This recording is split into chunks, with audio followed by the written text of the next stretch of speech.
السلام علیکم ناظرین، میں ہوں شہزاد دورانی اور آپ دیکھ رہے ہیں ڈیلی میدان۔ بات کرتے ہیں گزشتہ شب ڈی آئی خان میں شادی کی تقریب کے دوران ہونے والے خودکش دھماکے کی، جس کے بعد فضا آج بھی سوگوار ہے۔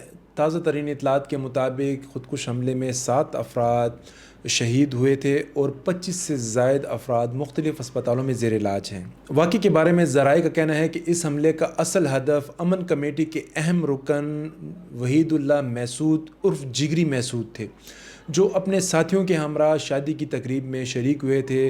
خودکش حملہ آور نے محفل موسیقی کی تقریب کے دوران خود کو اڑایا، جس کے نتیجے میں چھت زمیں بوز ہو گئی تھی۔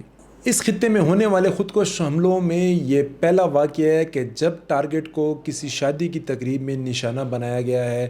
شادی کی تقریب کے دوران خودکش حملہ کیا گیا ہے اور اس میں 2 درجن سے زائد افراد زخمی ہوئے ہیں۔